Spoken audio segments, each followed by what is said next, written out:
Hello, and welcome to the Hollywood Outsiders special WandaVision AfterHO. Today and each week after, we will be talking all about WandaVision, one episode at a time, what it means for the show, and also what it could mean for the MCU. These will be in the feed every Monday after a new episode, but if you support us on Patreon at patreon.com/The Hollywood Outsider, you will get early access by a few days. Now let's get on with the show.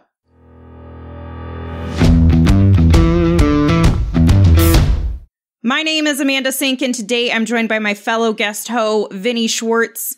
Howdy. Howdy, sir. How'd you feel about this episode? A lot better than the previous ones. Yeah, you're starting to really get into the groove of it, even though there's still some sitcom in it, though, right? You're okay with that? Well, like I said before, I was always okay with that. It's just sometimes it stretched a little thin. And even last week, made me excited for this week. But this week made me so excited for next week. Yeah. Are you talking because of the big ending? Because of just stuff happening. Lots and lots of stuff. Well, before we get into this, keep in mind we are full spoilers here. If you're listening to this and you haven't watched the latest episode, episode 5, I don't know why you're here, but we appreciate it, I guess. So let's talk about what the hex is going on.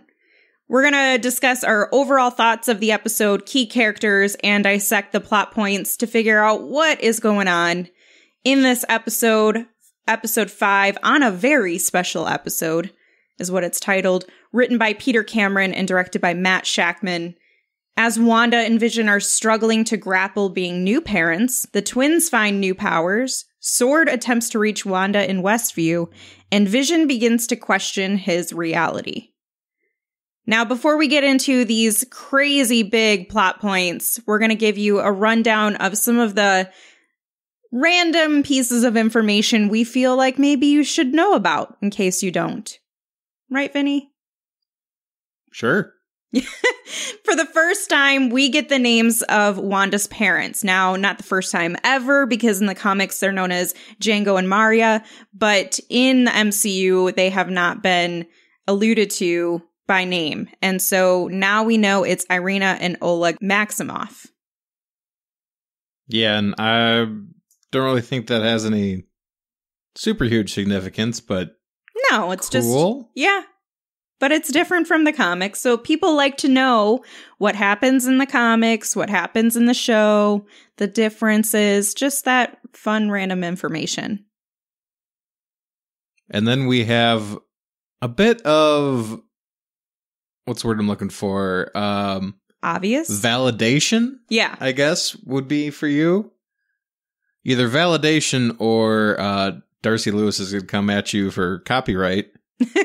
Now that she's named the anomaly surrounding Westview the Hex. She stole that from me. Right. I'm sure that's... She did. Yep. Mm-hmm. Yep. You're right. You were the original.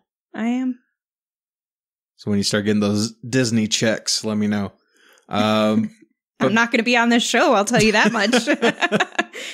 But due to the hexagonal shape of the force field around Westview, she decided to go with Hex, which also ties into Scarlet Witch's Hex-like powers.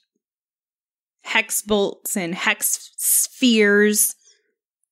All of the hexiness going on. We also know that Vision's corpse is physically present in Westview. It's not anything that Wanda is manifesting. It's not anything that she is hallucinating, including the very horrific image that we saw at the end of episode 3, where he was very much so the dead Vision that the MCU films remember him to be. And that was very real. So that was something that, again, is a little bit of a validation, but also changes, I think, the shape of what we know WandaVision to be in the show, within the show. Yep, like I said before, corpse puppet. Corpse puppet, indeed.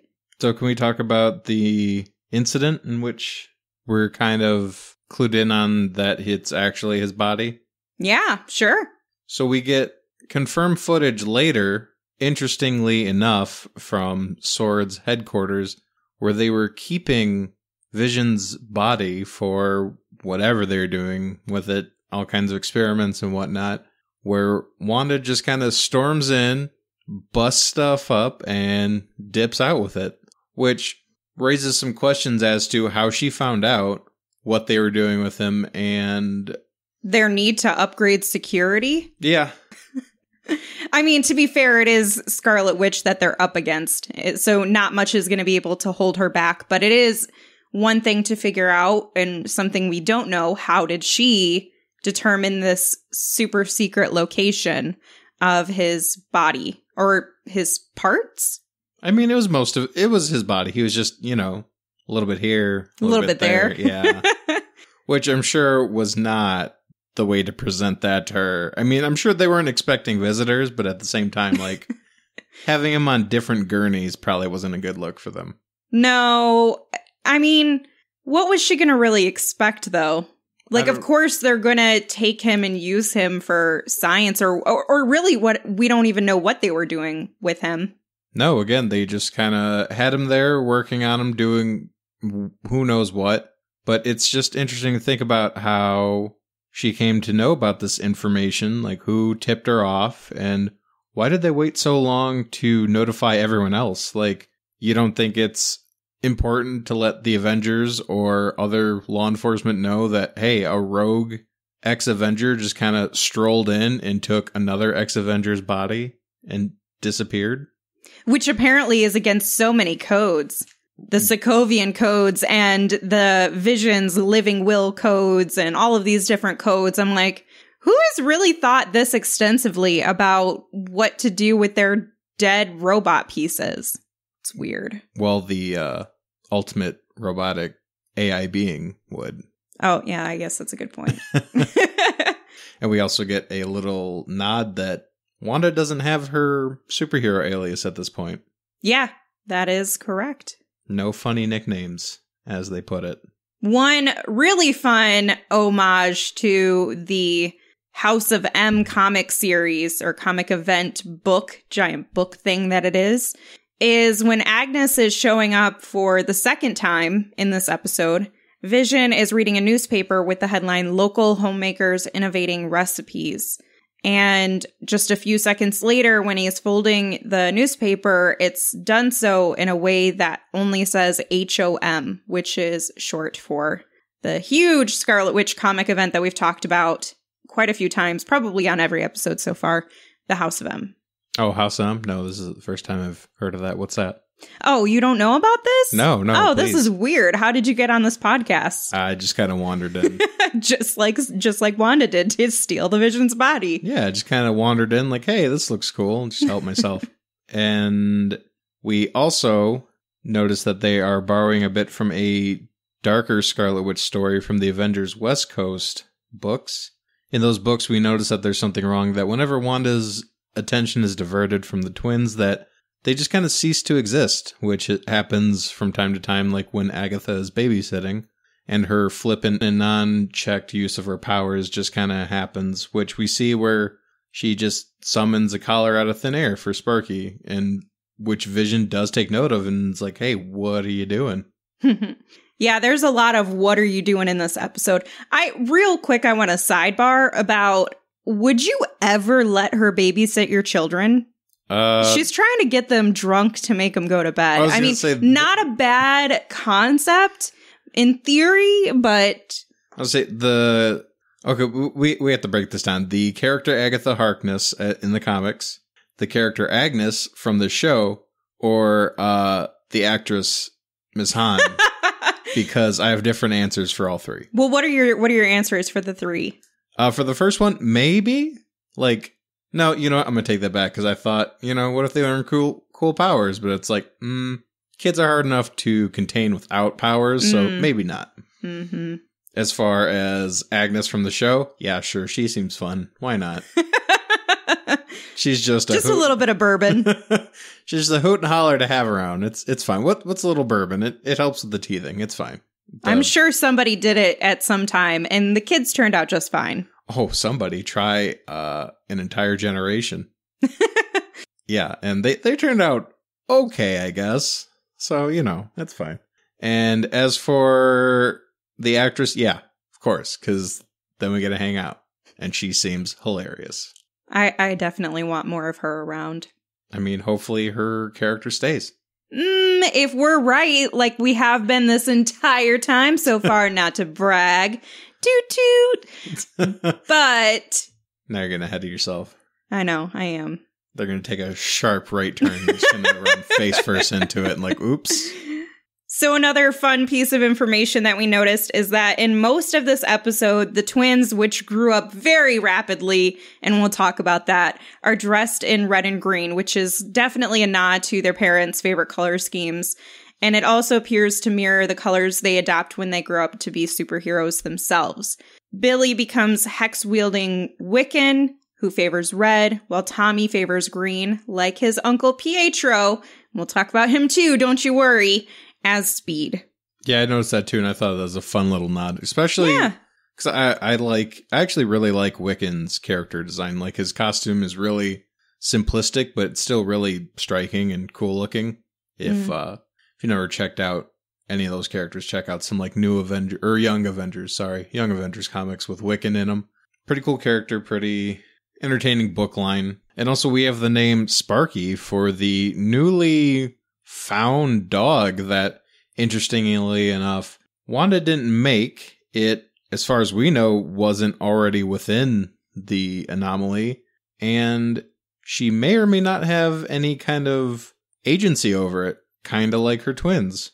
The name Sparky is, of course, significant due to the fact that the dog that the Vision family has in the Vision's comic book is also named Sparky. A little bit more of a gruesome tale in that than compared to the show, so little more tame. yeah, definitely. No dog brains extracted. I thought it was sweet to introduce the dog, but it's real morbid to have it die in the same episode. Yeah. Like, hey, honey, we got a dog. Hey, honey, can you bury the dog? I mean, Vision literally says, he's like, well, it's not every day they get a dog and bury it on the same day. And honestly, they take it pretty well. And that could be because of their very hypocritical mother, who's talking to them about how you have to accept death. Some things are forever, and you can't run away from it. And the fact that they're technically like death. 2 days old. They're not even 2 days old, are they? I mean, like, are we in a full 2 days? I don't think so. I'm just like ballparking it, somewhere around there. Just like in current day with the coronavirus, time is not real. Time's an illusion. Time means nothing. We always talk about what the commercials mean because they have some significance. And there's a really interesting theory that I'm not going to take credit for. This is on the interwebs, but I am going to share it with you because I thought it was interesting. This Lagos ad is a reference to the Infinity Stones, and you can actually see, based on this theory that it was come up with, all of the commercials represent the Infinity Stones as we've gone along. So the toaster was about power, the watch was time, the Tesseract-shaped bath powder was space, and then here with the red liquid spill as a sly nod to Aether being reality. Yeah, in Thor 2 Dark World, I think is the subtitle. Sorry, I remember nobody remembers that movie. I remember all of 2 minutes of that movie, if I'm being generous. But yeah, I believe it's pronounced Aether, is some red-like liquid that I think the elves use for something. Again, I'm going to sound so dumb, and every hardcore Marvel fan is going to be like, you idiot! How could you forget that this, that, and that? And like, well, you see, that movie was boring. But yeah, that turned out to actually be the Reality Stone. So yeah, the idea that these could be related to the Infinity Stones is interesting. We'll see more as we get more episodes, and I'm sure whatever the Mind Stone one is should be real interesting. Yeah, and if it is the case that it relates to the Infinity Stones, then there's only 2 commercials left for Mind and Soul. Which, speaking of the Infinity Stones, kind of backtracking a bit to how this Vision is actually his body being corpse puppeted around. Sorry, I just really like that phrase. It's catching on, just like the Hex is. I mean, it's awful when you think about it, but it's really funny to me. So this Vision is depicted as having a Mind Stone and still having some powers related to that. Mm-hmm. So I've been thinking about this like since about episode 2, and I'm like, oh yeah, he does have the Mind Stone in his forehead still. So that makes me wonder if she's made some kind of like pseudo Mind Stone. Oh, like she's created her own copy of it. I mean, it's got to be it's got to be close in some ways because she got her powers from the Mind Stone. And he's able to control, well, whether he can fully control things or not is yet to be determined because of their conversation where he says, you can't control me like you can them. And she said, can't I? Right. So in some ways, she has control and power over him, but he has had a lot of autonomy in his actions. I mean, even unveiling Norm's reality and his personality underneath, that wouldn't have been Wanda. So this has to be him acting on his own accord. So he has some control, and if he has that level of control, him using his powers to do stuff like that would have to truly exist in some form. So right. I think that's a really good point. Right, and again about the whole thing with Norm and going to work, we actually find out that Wanda pretty much sends him to work as part of the quote-unquote script to kind of like get his mind off things when he starts asking too many questions or like starts realizing things. It's like she sends him off to work to do something to kind of not only change the scene, but also divert his attention elsewhere. So he just kind of glosses over it and goes back to, oh, well, you know, whatever. This is how things are. Everything's fine. Ha ha ha. Yeah, let's talk about that abusive relationship that's going on here. I mean, when you think about it, there is the power dynamic and the imbalance in their relationship is not even true to what they are, but Wanda doesn't seem to care about that because as long as she has him in any capacity, then that's all she cares about. And she will not let that go. So I think with this episode, what we're starting to see is not only is she not allowing anybody else to interfere with her plan, but I wonder how far she's willing to go to stop Vision from interfering with her plan.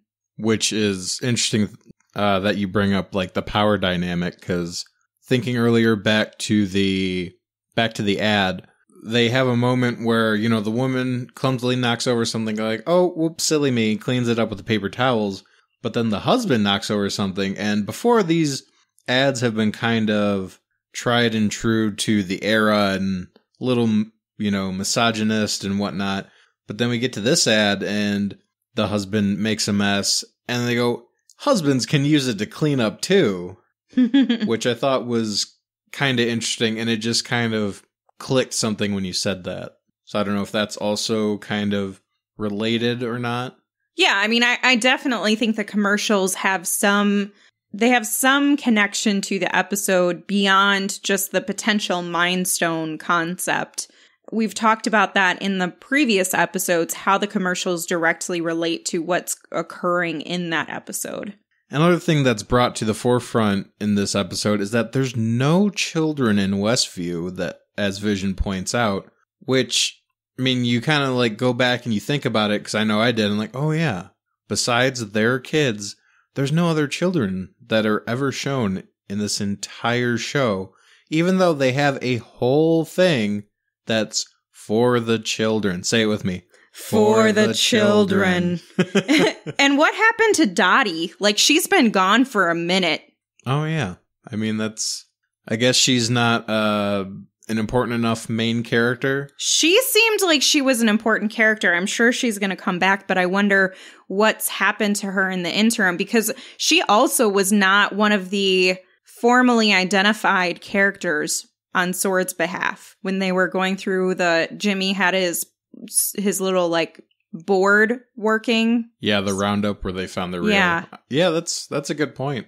So I'm curious, that's got to loop around in some way. I mean, she did have that weird moment where she accidentally cut herself, and that actually ends up being a part that Wanda cuts out of the show. So she definitely has some kind of greater role to play.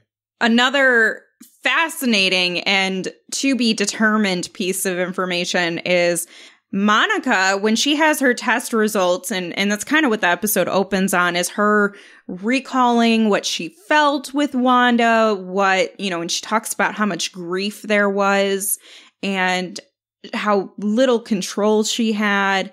And so they're doing all of these tests on her and her clothing just to see what comes back from it. And her test results are completely blank. Now, Vinny, I know we've talked a little bit about this concept off air. I don't know if we've talked about it specifically on the podcast in depth, but do you want to share what that could potentially mean in terms of her molecular structure and who she is? Well, depending on what these tests mean, she could have received some kind of body-altering magic or power or something, either going through the barrier or interacting with Wanda or something that's going to slowly give her powers, just like she has powers in the comics and for a little bit is called Captain Marvel or Photon. So this could be an allusion to her slowly getting powers and becoming her own superhero character, which that'd be cool. Speaking of Captain Marvel, you and I had different interpretations of Monica's response to Captain Marvel being brought up. Now, when they bring it up, she's obviously she doesn't have the response we would have anticipated her to have, right? Like, she's not happy and excited to talk about Captain Marvel. She completely deviates. I felt like maybe it was a tender subject and she just didn't want to talk about it, but you felt a little differently, right? Well, yeah, it seemed like she was very cold and bitter. Like, as soon as you brought up Captain Marvel, she's like, no, we're not talking about that. We're not talking about her. Forget her. We don't need her. Like, oh, okay. Weird. Considering the last time we saw them interact together, even though she was a child, they're really close. They got nicknames. She calls her Aunt Carol. And she even gets to pick out her new colors for her. But now, however many years later, we haven't seen any actual interaction on screen with them. But whatever it is, something happened to where she has it almost seems like resentment to her. Maybe she feels like Captain Marvel is responsible for her mother's death. I'm not sure if she feels like she's responsible, but maybe she does have some kind of resentment that she wasn't there for her mom while she couldn't be. So yeah, I could see something like that. And another Monica piece is about this aerospace engineer. I was not 100% sure none of us know for sure who it is. Still, that's to be determined. But did you have any concept of who this aerospace engineer could be? I really had to think about it. And the kind of obvious answer, just because, they want to get all this tied together. And they've already said that they're making a Fantastic Four movie. Could be Reed Richards, aka Mr. Fantastic. I mean, that could be an interesting way to do it. But as for why he would be around, but not the rest of the team, and what's taken them this long, I don't know. It could be him. Another one I didn't think about. I had to go back and really think through already introduced characters. If you go back to the first Iron Man movie, Rhodey actually has a background in aerospace. I don't remember exactly what it was. I should have wrote it down. But he does have that background, so she could be calling in War Machine. Who knows? Another concept of who it could be is Adam Bernard Brashear, known as the Blue Marvel, who is another Marvel scientist, the one who led the 616 version of the Ultimates with Monica on the team. Yeah, not familiar with that character at all. So, me either. I'm just bringing this information forward. I don't know how prominent he is, but Marvel's done a great job with Guardians of the Galaxy. I'm sure I'm not as big of a comic book nerd as some other people. I mean, you're pretty nerdy. I mean, yeah, but at the same time, someone's always going to be smarter. Like, you're never the smartest person in the room, that sort of thing. But you're still a big old comic nerd. I am, but I didn't know that I could enjoy watching a talking raccoon tree man team up with an invisible man, a green badass, and the guy from Parks and Rec to do crazy space stuff. Wow, this is a fantastic description of Guardians of the Galaxy. But see, all to an amazing playlist, right? Just amazing. Just amazing. It's honestly, it's one of my top Marvel movies. And, you know, I can remember seeing that trailer with that Elton John song. And I'm just like, what is this? What are you doing, Marvel? This is not, what? Are you for real? This is what you're doing? Okay, wow, okay. Superhero movies are sliding back down. This is how it's going to go. And then nothing but rave reviews. So I finally gave in, saw it, and like, yep, okay, I get it. This is great. You were wrong. I was I've never been so happy to be wrong. Great movie. So who knows? Maybe they bring in the Blue Marvel and make him just the coolest guy ever. Or maybe, just maybe, it's that other blue guy. Yeah, the one from Blue Man Group. Yeah, that one. I could see that.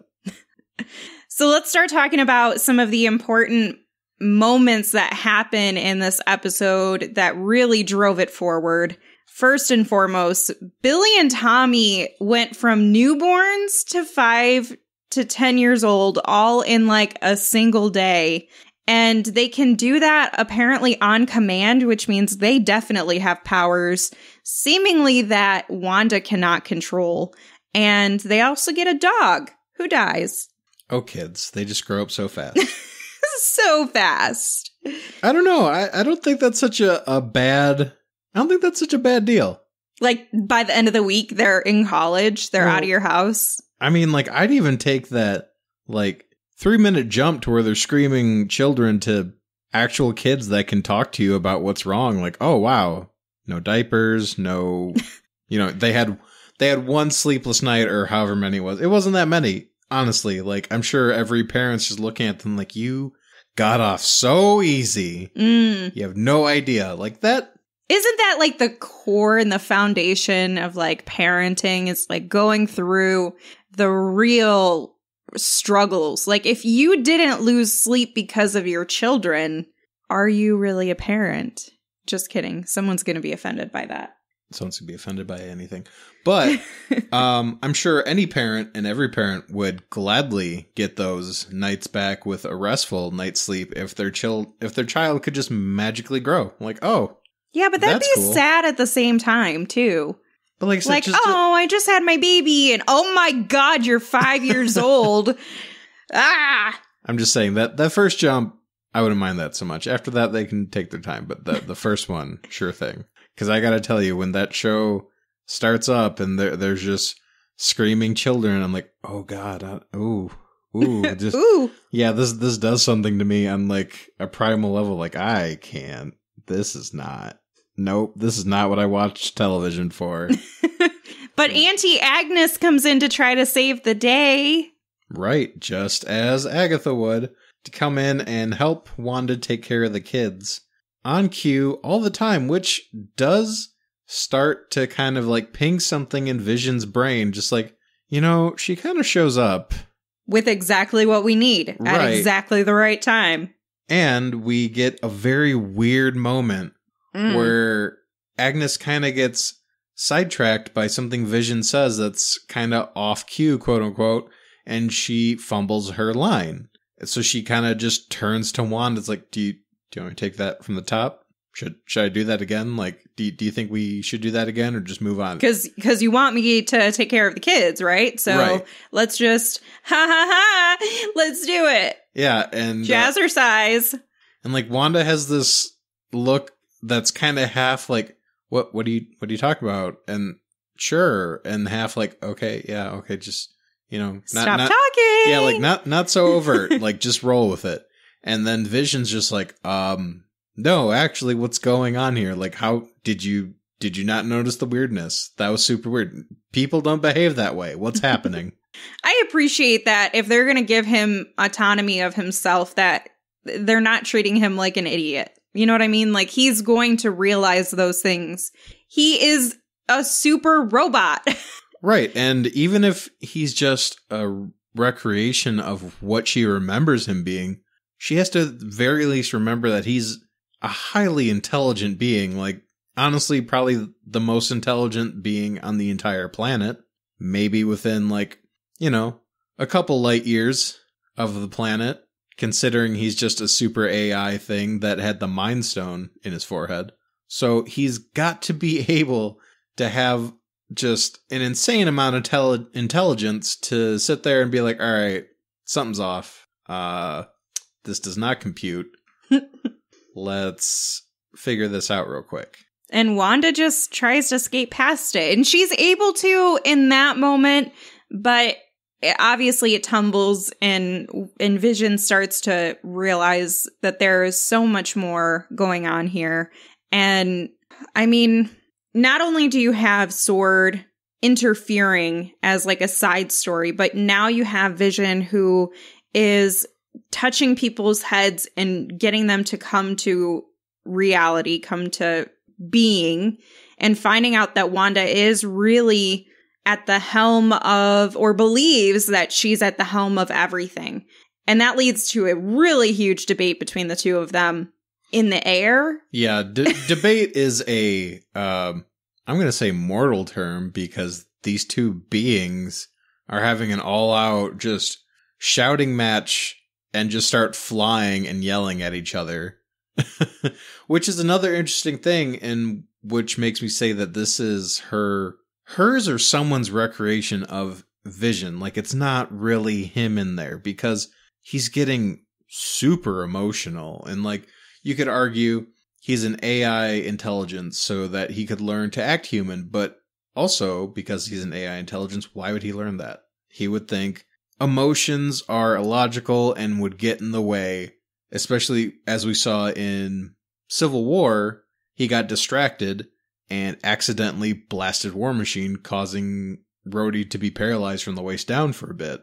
So, but it's hard to say that he doesn't have any emotion, though, because he obviously has emotion for Wanda. Like, he has some capacity of understanding human emotion and expressing it. Well, I shouldn't say expressing it, but comprehending it from his own perspective. Right. And with that, though, he's always been very measured and very concise about everything he does or says. So to see him like just explode with emotions, and he says he's scared and he can't remember before Westview, it's a very interesting... You're saying that word a lot. Yep. Take a drink. It's a very interesting form of Vision that we're seeing, which is why I don't think it's truly him. It's some shade of him. But now that we've seen that things from within Westview can leave, if we do get to keep this Vision... If we get to keep him like he's a toy. Well, you know, Feige giveth, Feige taketh away very easily. So if we get to keep him, is he going to be this way like throughout the rest of the continuity? Is he going to be a slightly different Vision? The question I think that's more important to me anyway is not just if we get to keep him, but he seems to have a very specific reaction to what is happening here. He does not like that Wanda is seemingly controlling these people under her hand, under her thumb, and that it's not fair because they have a family and all of these different things. My question is, do we end up seeing Wanda and Vision fully go at it with each other? Because Vision is he's not really himself, and she's not willing to let go of him, but he realizes there's something very, very wrong and this is not okay. And Vision has always been like the most amoral person or thing. So for him to just idly sit by and watch this all happen. That's not going to happen. He's not, whether it's real him, well, I shouldn't say real him because, you know, he did die, but whether it's in some capacity still him and his thinking, or it's a reconstruction, it's still going to be him in some form.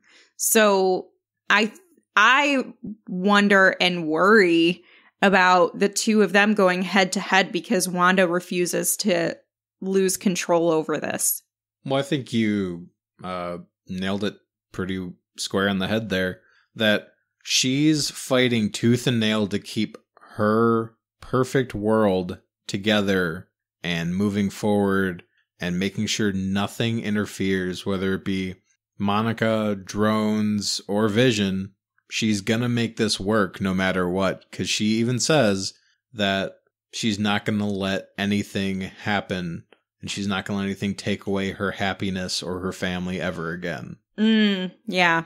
So they have gone head to head again in Civil War. They're on opposite ends of that because, again, Vision's moral compass, it may be a little cold and logical in some aspects, but for the most part, he's got the best intentions for the overall human race, which is why he was the foil to Ultron. So I could definitely see them clashing on that aspect. Now, you started talking a little bit about I think one of the big moments, not the biggest moment, of course, because we'll save that for the end. But so Monica and S.W.O.R.D are trying to connect with Wanda, and then the director guy, who is a huge dick, decides he's going to try to take a shot at Wanda. Super stupid.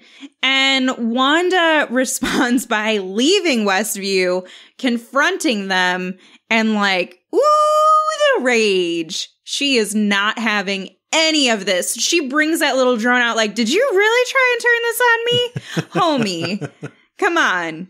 Like, and again, everyone knows what they did, obviously. They're terrified. Well, because we get that moment with Jimmy, Darcy, Monica, where they talk about, like, well, she went toe-to-toe with Thanos and would have destroyed him if he didn't bomb the area, which, again, brought up Captain Marvel, because those are the only two characters that have actually successfully for the most part, fought Thanos. Like, in all actuality, either one of them probably could have beat him pretty handedly if it was a level playing field. As level as it could be for, you know, superhuman like Captain Marvel and a reality-altering person like Scarlet Witch. So the fact that they know that and he thinks, yeah, no, I can take her out with a drone strike, right? Like, that'll work. I'm just like, dude, that was the dumbest. The dumbest thing you could have done. Humans are so stupid. But I did love her response because she was fierce. And something that is very surprising to me, her accent is starting to come back. Yeah, I thought that was funny because we talked about that for a bit in the first episode. You kind of hear just it starts creeping in just a little bit, like there's just a hint of it, but it is back. And she when she comes out of there, she is in her regular outfit.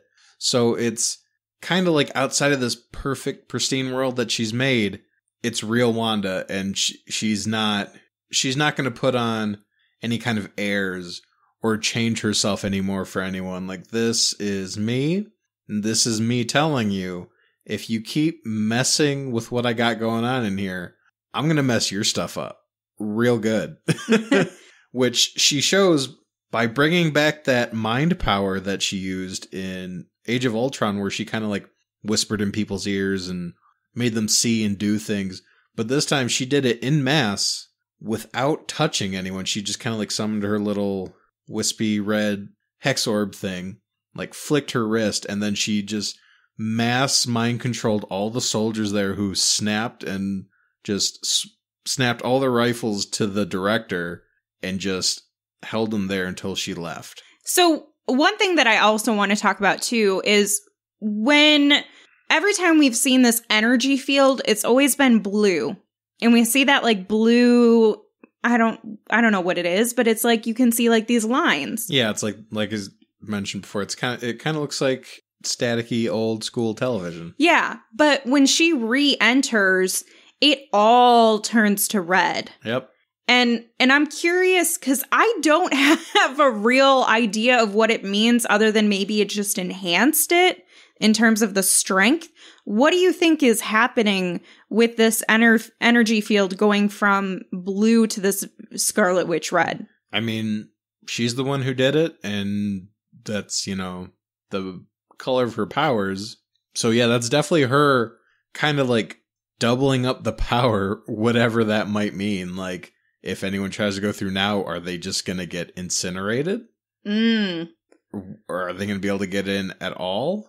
I'm not really sure what that means, but yeah, things are real serious now. Ooh, also, that really intense moment between Monica and Wanda. And Monica says, I didn't know that the drones were armed. And she starts to approach her and tells her, I know you know that I am an ally of yours.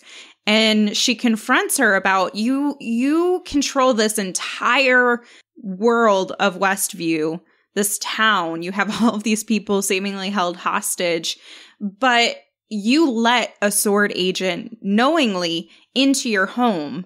So did she actually do that? Because she doesn't respond. And later in the episode, Wanda is talking to Vision about how she doesn't have the, do you really think I have the capacity to control everyone here? And we're starting to get a sense that maybe she doesn't have full control over these things. And if that's the case, who allowed Monica to go through? Because someone had to have, because nobody else could get through. Jimmy couldn't get through. And yet Monica was able to get in as a S.W.O.R.D agent, and Wanda seems surprised from what we saw anyway, of who are you? You're not my friend. You're a stranger. And so I'm curious what your thought is about if someone else is maybe behind some of this and who that could be, if so. Oh, definitely someone's behind it. It goes back to the theory of, so she has some idea, but she's not fully aware. And that is later kind of expounded upon by saying she doesn't know how it started, and she doesn't have full control of everyone and everything, which we've seen throughout the show. Yeah. Like with the stork that wouldn't get magicked away. She couldn't stop the babies from crying with her magic, which she tried at the beginning of the episode. They actually end up laughing at her because she can't magically make them do things, which is also interesting because they seem to be able to manipulate themselves just fine. And we get a little bit more of a peek behind the curtain with Agnes as the kids find out that the dog is dead. So they tell Wanda to bring him back because they know that she can do that. Which brings up so many questions, like how do they know she can do that? How do they know how much power she has? And they know that, but Agnes apparently doesn't.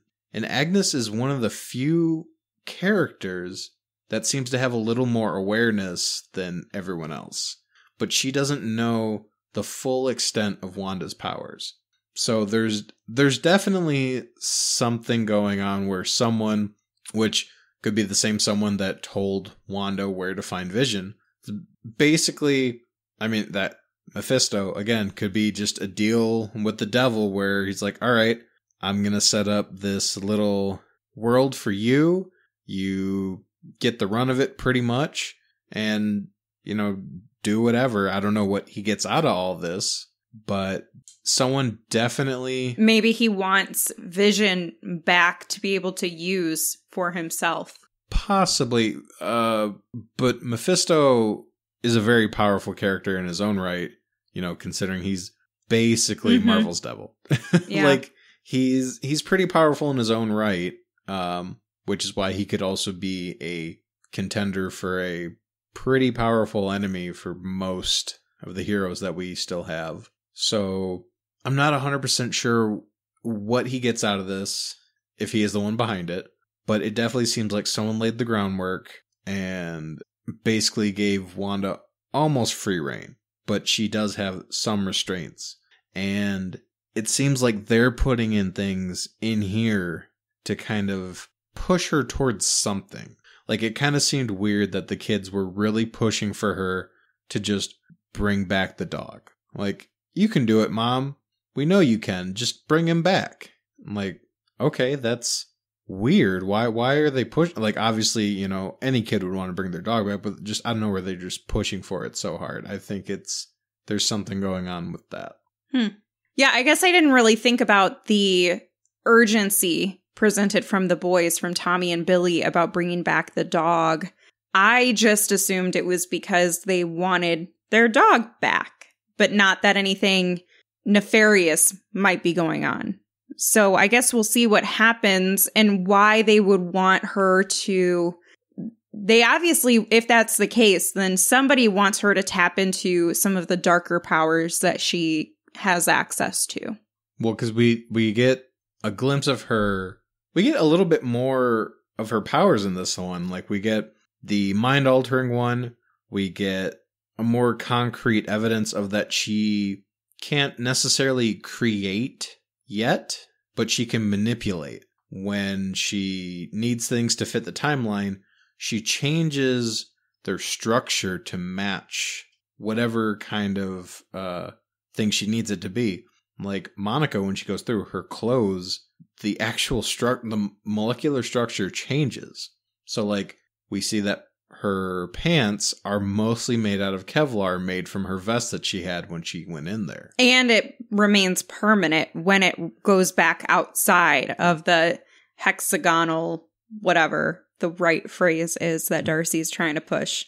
So yeah, we definitely see that she's grown her powers a lot and that she's having more defined powers. And we're seeing that she can do a lot of things.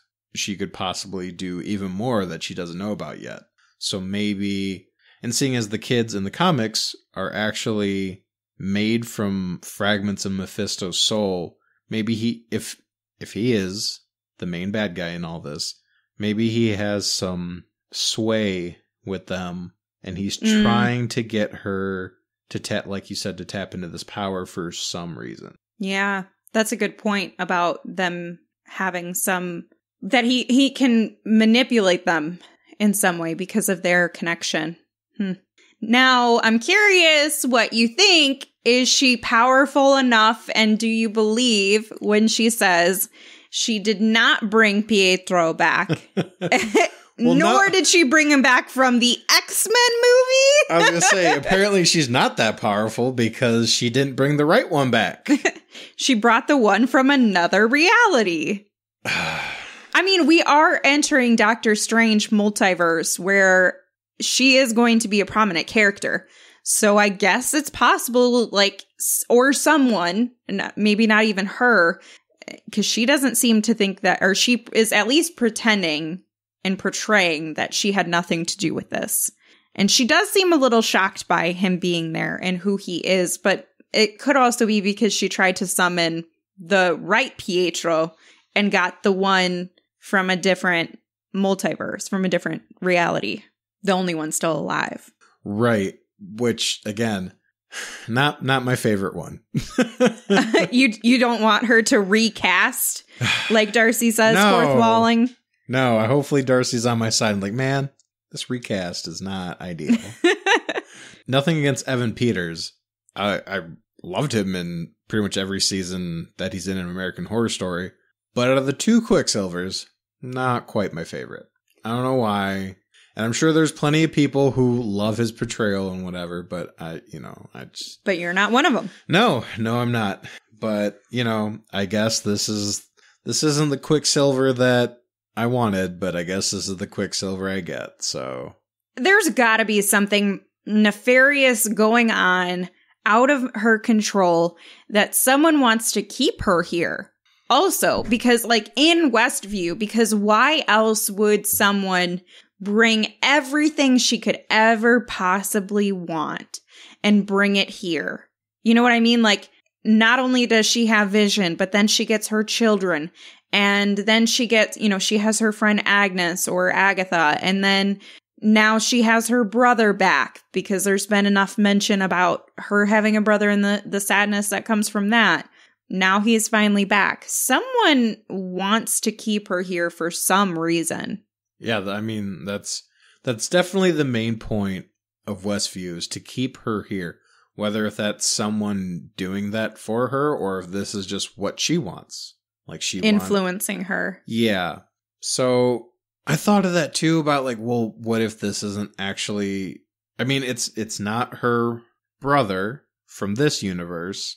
It's Quicksilver from a different one. But what if it's not him? Like, what if this is someone pretending to be him? Right. But of all people to cast for that role, why would you pick an actor that's also played Quicksilver? Right. To me, that seems like it's an obvious connection that they're trying to make. Right. So if they really wanted it to be like, oh, yeah, this is totally your brother, like, don't you remember him? They would pick some random person that's not affiliated whatsoever. And we'd be like, oh, okay, that's weird. Like, what's happening? But no, they picked someone who's played the same character, just in a different continuity, and they're presenting him as the one from our continuity. So it'd be kind of weird to do the whole fake out where he's actually not him. And they're just like, sorry, the other one wasn't available, so we had to go with Peter's. All I'm thinking of, like, I can't wait for the Deadpool jokes. Yes, that would be fantastic. It's gonna be great. Because again, we're dipping our toe in the multiverse stuff now, which that at the very least it wrinkles my brain. It wrinkles your brain. It sure does. I love that stuff, as I've discussed before. So this is, at the very least, we're kind of setting up for the Doctor Strange movie and the Spider-Man movie, and it gets me excited. So at least we have that, I guess. So I know that we've given a lot of our thoughts about what we think this has to do with the MCU and some of the things that we predict will happen, but let's talk about the vision of what's to come and what you think will occur in the next episode, or at least that you're hoping. What do you think's coming down the pike? Pipe? I thought it was pike. No, why would it be pike? I don't know. I don't make these rules. No, it's pipe. All right. Well, what's coming down the pipe then, sir? Are we keeping that? Absolutely, we're keeping this. I don't mind being made a fool of. Oh, no. Yeah. Oh, boy. Okay. Well, anyways, we kind of touched on the multiverse stuff already, so it'll be interesting to see what that has in store for us. Like, are things gonna start getting weird time-wise? Is he gonna have his powers? Like, is he gonna be actually Quicksilver, where he's gonna be real fast? And also, I think we're gonna start seeing a lot more of the unraveling of Wanda's utopia, because now she not only, like you said before, she not only has the outside forces of S.W.O.R.D kind of messing with things, now on the inside you got Vision starting to question things and starting to realize the reality he's in. So he's going to start acting on his own more and trying to figure out what's going on and try to fix things. Yeah, and I also wonder, with the rapid progression of her children's aging, if something is going to happen to them relatively soon that also causes something terrible. One thing we didn't mention, I guess, that is kind of important is Monica mentions that everything that happens in the show, even though it might look like it's not real, it is very real. So her twins are her actual children. And so if something does happen to them, it's not just her manifestation of that she's losing, it would be her actual children. And I know we've talked about that concept before, but they're really pushing her kids through their age real fast. So I wouldn't be surprised if something happens in the next couple of episodes. And I really hope that we get to learn more about Agnes. We've had so many questions. You know, we're over the halfway mark now at this point. I think we need to start getting some answers, or some at least some definitive answers about who she is and what she's doing here. And who the hell Ralph is?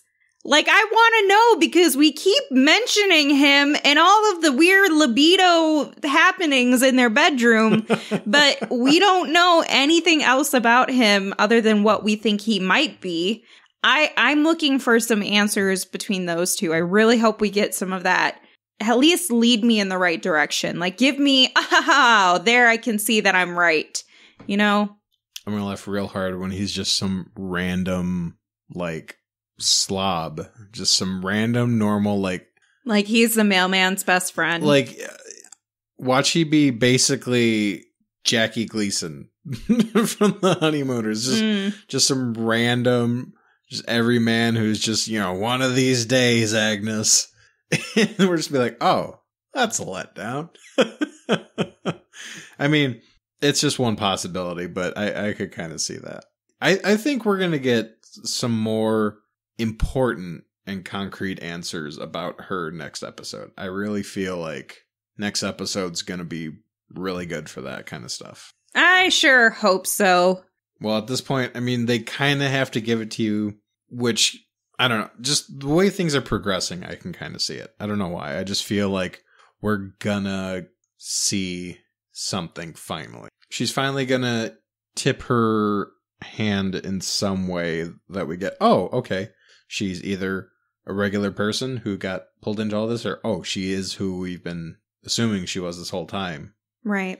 And another interesting thing, we got some new posters for Dr. Darcy and Jimmy Woo with some interesting... All the posters so far for the characters have been made up of old school TVs stacked in front of them. And all the TVs have different little pictures in them. Jimmy's is interesting because it shows him talking to Monica. It looks like in Westview, and you kind of see a little bit of her shoulder, and it kind of looks like her superhero costume. So again, hinting on that she might get powers in this. But Darcy's is extra interesting because one of her screens is some weird, garbled, black and white image that you can't really tell what's going on. The only other character that has this is Agnes. So whatever that could mean, we're not really sure yet. She also has a weird costume in one of them. Like, one of them's placed directly below chin level around her chest, and she has these very ornate red, that they almost look like an S and a backwards S on her chest, and it's a very unique look. It's very striking. Like, it's got to be something. So either she goes in Westview at some point and these are her clothes for some reason, or it points to some greater meaning that her character is gonna fulfill. I'm sure there are plenty of ladies out there that would love to see more Darcy in fully fledged out, promising, interesting character that has much to do. Well, I like someone's recommendation that her and Jimmy just go around doing like X-Files style stuff. I'm on board. Now, I know you said you like her in just small increments, but yeah. I like her in whatever measurement we can get her in. Are you trying to... I sense a little bit of superiority in your voice. Like, you know what? No, I want to see her all the time because I think she's great, and you're just wrong. I'm just saying, you are not appreciating the humor that she brings. I don't know. Maybe it was just the writing, because again, the last Thor movie was great. The second Thor movie was not great. That movie in general was not great. It has nothing to do with one character. Well, I'm saying I don't think the writing was good. I know the writing wasn't good. So so does the rest of the world. So sorry, shade to the Thor 2 screenwriters. Yeah, I mean, full disclosure, I can't write a movie, but neither can they. I wasn't gonna say it. That's all right. You said it. I did. That's Amanda at thehollywoodoutsiders.com. That is correct. Send me an email. You can find her on Twitter and harass her there. Sink into this. Go ahead. Do it. I dare you. That'll be a really interesting Twitter discourse. It's going to be very one-sided, though. And you can find Vinny at Black Label Art on Twitter. Check out his drawings. Maybe he'll do one for WandaVision if you pressure him enough. I think that's going to do it for this episode. I think we're going to leave. Yeah. Yeah. But yeah, I'm definitely... I'm more... Oh, but you kept talking. So I guess well, I'm just saying, I'm more amped for the show now. I'm really excited to see where it goes. So, fun times. More to come next week on WandaVision. That's going to do it for this show. That's going to do it for this episode of The Hollywood Outsider. Remember, you can find all of our content, including reviews, other episodes, regular episodes of The Hollywood Outsider at thehollywoodoutsider.com on all of your favorite podcast apps. Make sure to subscribe so you get the latest and greatest of episodes. If you are a Patreon supporter, a big shout out and thank you to all of you. And if you're not, make sure that you sign up at patreon.com/The Hollywood Outsider. It does support the show and make things happen. And you also get bonus content and early access like this episode. And early access to episodes of WandaVision. You can find us on Twitter at BuyPopcorn, Instagram at The Hollywood Outsider, Facebook. We do have an amazing Facebook group with a fantastic community. So make sure you join, hop in there. That's where our regular weekly episode topics are posted for listener feedback and comment. That's it for this episode of WandaVision. And remember, the next time you watch WandaVision on your couch, buy popcorn.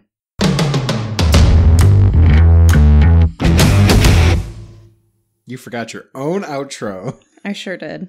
I didn't write it, man. Well, I guess I wrote part of it. Don't judge me. It's literally a riff on the normal one. All right, look, stop throwing shade.